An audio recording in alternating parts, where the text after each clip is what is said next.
Hello students and welcome to the class. I am your history teacher Manoj Arora. As you all know, the syllabus has got over and we have been to the revision mode. Today I will be discussing up some of the topics of chapter number 1 and 2. Chapter number 1, bricks, beats and bones, and chapter number 2, kings, farmers and towns. Children, the explanation of these chapters is already in the YouTube. You can see anywhere, anytime you want to on my channel. The videos are already available there. Now, today I want to discuss some of the important topics which may come in exams or will be asked. I will be only popping up the questions, answers you have to find by yourself. The first is the subsistence strategies, in which you have to write about what food they used to eat, which animals they used to rear up, and what are the various things available by which we can come to know that they were eating these things or they were rearing those animals. What were the proofs? What were the evidences at that time? Talking about the agricultural technology, can we call the Harappan, at the Harappa time, agriculture as the modern technology? Were they using the technology which was much more advanced according to their level? Were they using the canal system? That means they were knowing the importance of irrigating the fields and they were making the canals. That means they were not only depending upon the rain or other natural way, they were making the man-made ways also in order to irrigate their fields. That much level they had, plowing the fields, then they had divided the fields into two parts. That all we have to write. Mohenjo-daro, the architecture of Mohenjo-daro and the roads, the drainage system, the grid pattern they had, how the houses are made, every city was divided into two parts, the upper and the lower town. We have to define it. The brick ratio, 4:2:1, and how each and everything was managed so perfectly. So you will write about the architecture as well as the planning in Mohenjo-daro and Harappa as well. The craft production. How do we come to know about whether the craft was being done or not? Whether they were making the beads or not, where the beads were made, what were the various shapes they were made up of, what were the various materials they were using up, were these materials locally available or they were bringing from some other places also. In this question you have to write, and how they were finding the main places of crop production. Then whether they had the relations with the distant lands. We have to tell about the vessel in which the liquids used to go, where were these vessels found, and telling about the Omani copper, that Omani copper was found in the Harappan sites. How these things, then mentioning of the Haja bird, and all these things, how they mentioned that even at that time also, approximately 5,000 years ago, this Harappan civilization, this Indus Valley civilization had the relations with the distant land. We can write about the script also, how this script was made. Around 375 to 400 symbols were used, and the longest script had got 26 symbols in it.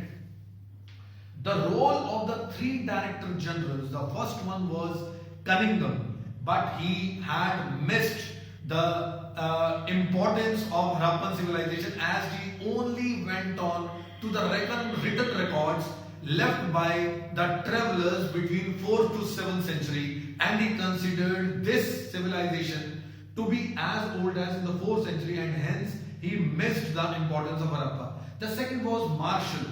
Although he had declared the discovery of the new civilization to the world, but he missed the stratigraphy, and that was fulfilled by this mistake, was corrected by R.E.M. Wheeler, who became the Director General in 1944.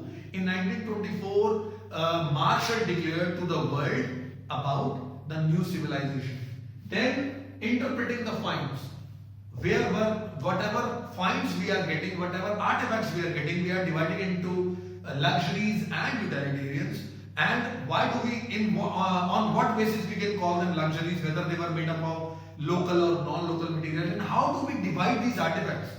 On the basis of where they were found, on the basis of the use, on the basis of the material they were made up of, and so on. And knowing about the goddess, how would we consider that anything would be related to religion or religious beliefs? the seal of Proto-Shiva, and so on. There are a lot of things. The how this civilization got end also is an important question. Now these questions are from chapter number 2. Chapter number 2 is kings, farmers and the towns. We would be knowing about the Mahajanpadas. What were Mahajanpadas? And when would an area be declared as Mahajanpada? There were around 16 Mahajanpadas, and out of them Magad was the most important one. Now why Magad only? Because it had iron, it had fertile land, then the ferocious policies of Ajatasattu, Bimbisara and Mahapadmananda also, and elephants were available and so on. How would they manage their army? The one army committee had 6 subcommittees and so on. You have to mention about them also. How can we find about the Mauryas? It is through Megasthenes, it is through the rock edicts, it is through the Arthashastra, and many more things we can write in this answer. How the king would proclaim their divinity and what was the importance?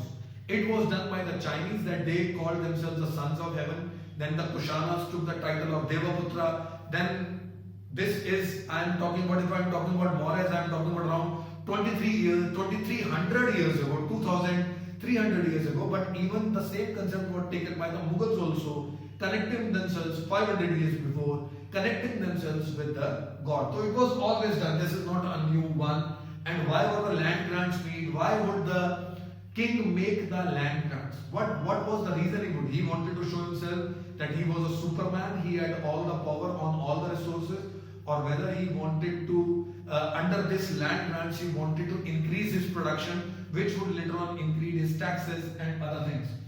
Coinage system, the first coins, the gold coins, which was same as to the Romans, were issued by the Kushanas. Then there were tribal chiefs also like Yodhas. You have to write about the Gupta rulers also, that how they brought the coinage system within India to a new level. We have to write about Kushanas, we will write about each and everything that way.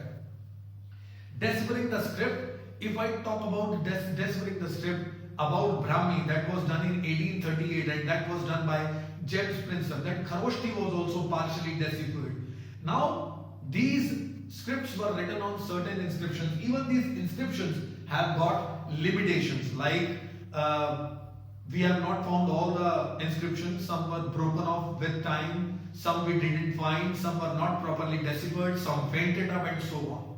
So there are a lot of questions which can be done, but these are some of the main questions which you must do in order to get good marks from these 2 chapters. I hope you must have understood this. If you have not understood anything, please do come to me in the online sessions arranged by the school at a daily basis, or write to me all the problems which you have in the comment box of this video.